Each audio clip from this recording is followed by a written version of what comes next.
should've known, man, I still go. Go, go, go, go, go, go, go, go. Brian Giles with Brian Giles MTG. Hoo-ha. We're back with more Final Fantasy spoilers. Starting our list off right now, we got another summon card in GF Ifrit. A red and 2 for a 3/2 enchantment creature Saga Demon. Chapters 1 and 2, you can discard a card if you draw a card. Chapters 3 and 4 is you can just add a red mana. Okay, this guy can be useful in your demon decks. Yeah. We're going to have some fun with this guy.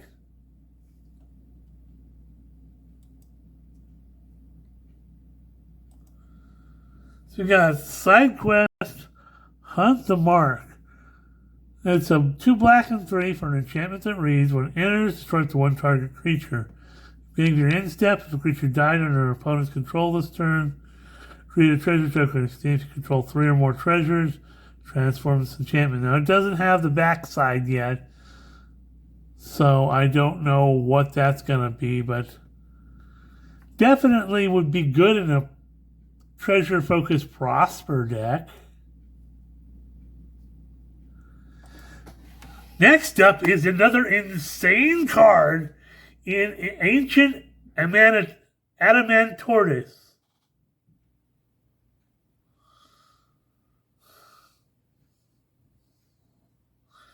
So it's a beefy 3 green and 5 for an 8/20 mythic turtle with vigilance and ward 3.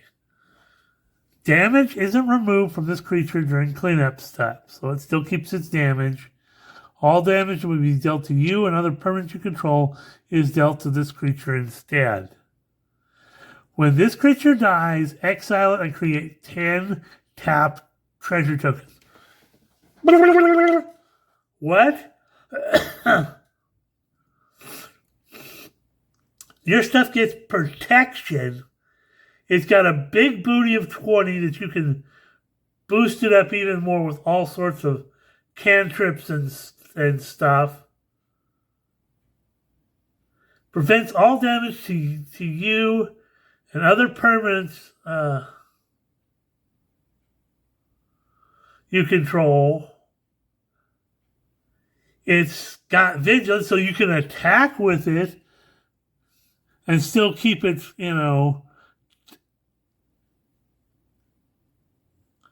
around.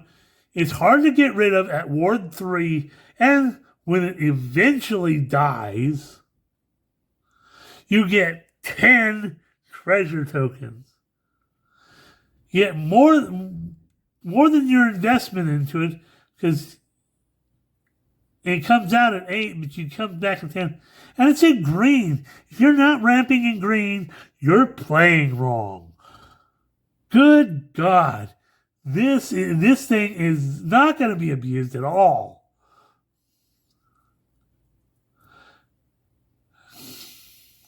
Green said to everyone else, "Oh, you want to play the protection racket?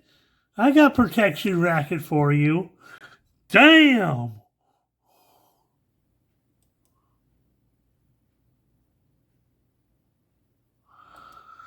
Next up, we have Stolen Uniform. An instant is a single blue mana for an instant that reads, choose target creature you control and target equipment. Gain control of that equipment till end of turn. Attach it to chosen creature. When you lose control of that equipment this turn, if it's attached to a creature you control, unattach it.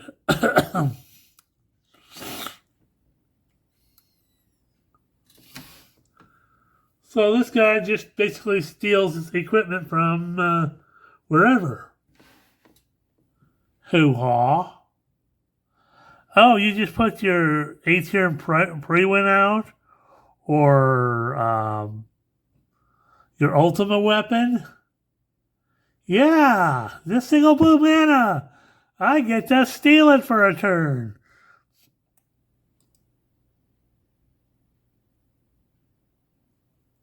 Okay, next up is Vaughn, Freedom Seeking Boy. So he's a red and 2 for a 2/2 legendary, I'd say human rogue?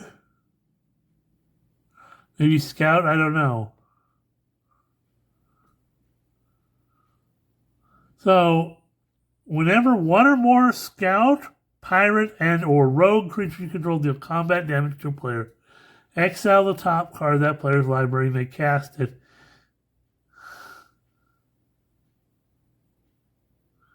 If you don't, create a treasure token. Damn! So if they have a land, you get a treasure. If you cast a spell you don't own, put a +1/+1 counter each scout, pirate, and rogue you control. Okay, we found our rogue and scout commander now. Yeah. Rogue, scout, and pirate commander. We found our pirate commander.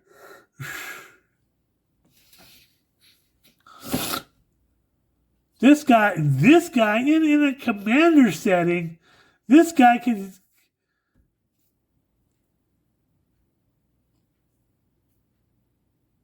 do all sorts of things.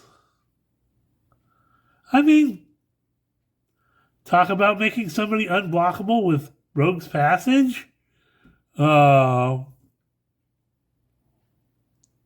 Yeah. Except we have Tella, Great Sage. Blue or red and 3 for a 3/3 human wizard. Whenever you cast a non-creature spell, create a 1/1 colorless hero creature token. If 4 or more mana were spent to cast that spell, draw 2 cards. If 8 or more mana was spent to cast that spell, sacrifice Tella and it deals that much damage to each opponent. Okay, so yeah.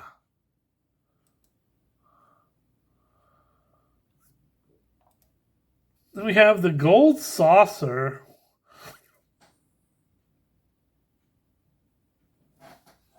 Which is a town. You can tap it, add a colorless. 2 mana and tap, flip a coin. If you win the flip, create a treasure token. Uh-oh. Or coin flipping. Or pay 3 and sacrifice 2 artifacts to draw a card.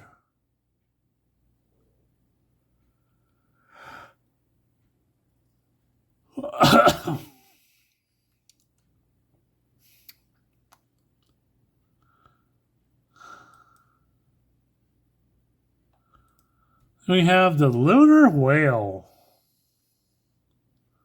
Blue and 3 for a 3/5 legendary artifact vehicle with flying. Look at the top card of your library at any time. As long as the Lunar Whale attacks this turn, you may play the top card of your library. Crew it for 1. Not bad. You get a 3/5 body that crews with flying that crews for 1, and you can look at the top card of your library, and if it attacks, you can play the top card of your library. Hoo-ha!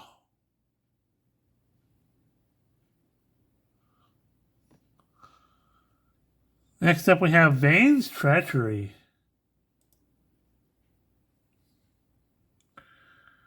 Hang on a minute, I got to get rid of ads. Start having annoying ads. So Vane's Treachery is black and 1 for an instant that reads, with a kicker of sacrifice an artifact or a creature. Target creature gets -2/-2 till end of turn. The spell was kicked, creature gets -6/-6 till end of turn. Hey, I'm down with that kicker.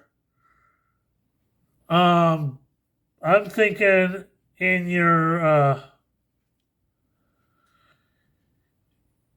black Warhammer 40k deck where everything's an artifact.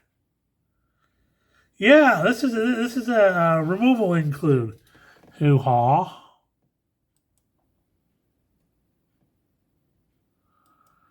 So we have Prompto Argentum, red and 1 for a 2/2 human scout with haste.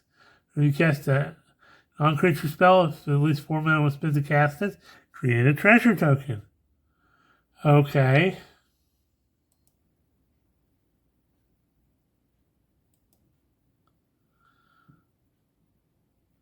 We have Ignis Scientia. A green and blue and 1 for a 2/2 legendary human advisor. When it enters, look at the top 6 cards of your library. You may put a land card from on the battlefield tap. The rest on the bottom of your library in a random order. And it says, come up with a new recipe. A green and blue and 1, tap it. An exile card from a graveyard. If a creature was exiled this way, create a food token. Hey. Again, another card for your Choco Landfall deck.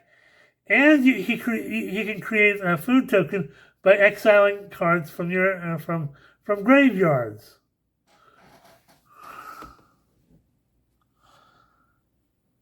So ho-ha, I'm liking that.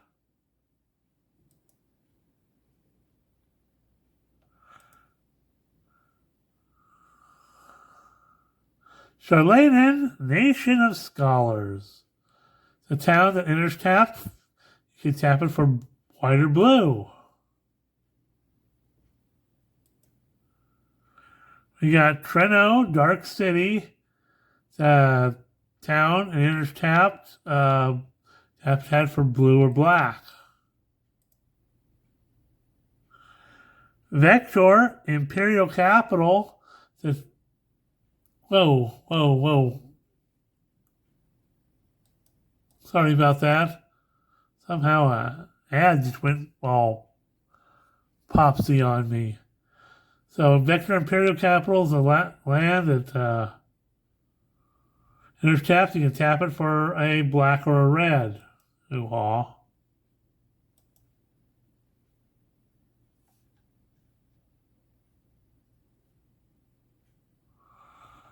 We got Windurst, Federation Center. It's a land you can enter tap it for green or white. Reach the Horizon. Green and 3 for a source that reads, search your library for up to 2 basic land or town cards with different names. Put them on the battlefield, then shuffle.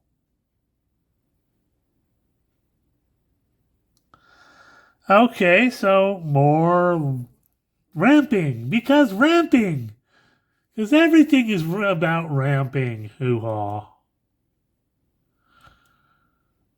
We have world map. White mana. Not white. Generic mana for an artifact that reads, pay 1, tap it, sacrifice this artifact, search your library for a basic land card, put it on, reveal it, put it into your hand, and shuffle. Or pay 3 mana, tap and sacrifice it, search your library for a land card, reveal it, put it into your hand, and shuffle. So, 1 mana for a basic land card, or 3 mana for any land. This is not going to be an include in practically every deck. Is this the new sad robot? I mean, really? You pay 3? No, I'm going to just tutor up any land I choose for more landfall, like a fetch land. For your landfall decks. Yeah, this is not going to be abused at all. No.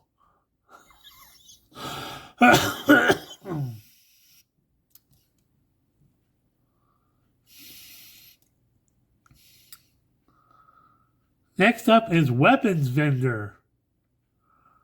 White and 3 for a 2/2 human artificer.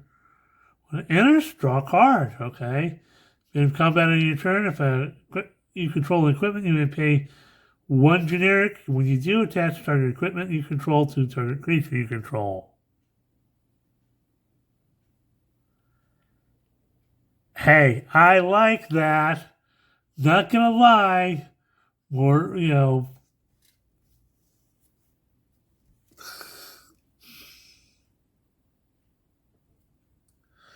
Your equipment got heavy costs? No, it doesn't. It really doesn't. No.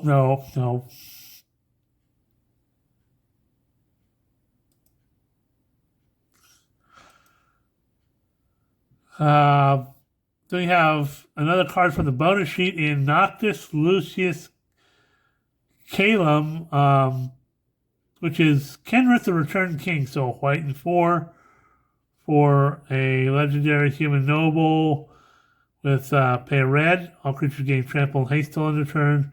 Pay a green and 1, put a +1/+1 counter target creature. Pay a white and 2, target player gains 5 life. Pay a blue and 3, target player draws a card. Pay a black and 4, put target creature card from a graveyard onto the battlefield under its owner's control. So, hoo-haw. That's a good card to have in this set.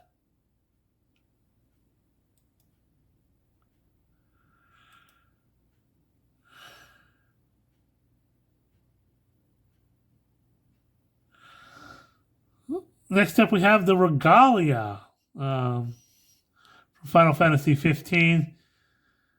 It's 4 generic for a 4/4 legendary artifact vehicle with haste. When it attacks, reveal the top card of your library until you reveal a land card. Put that card onto the battlefield tap. Rest on the bottom of your library in a random order. Accrue it for 1. So, low crew cost, has haste, and it's a 4/4 body, and you get some more land stuff right onto the battlefield.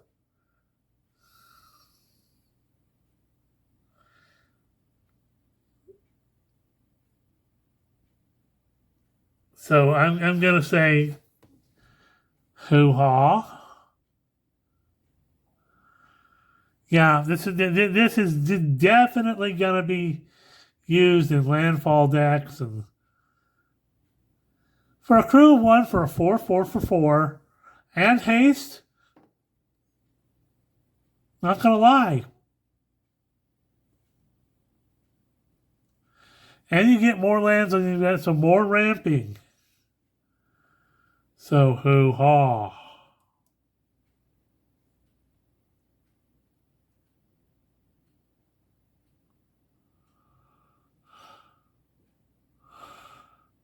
We're going to reload. Well, that's all the cards I have for right now. We're at 18 minutes and we're going to say hoo-ha. We'll see you on the next video.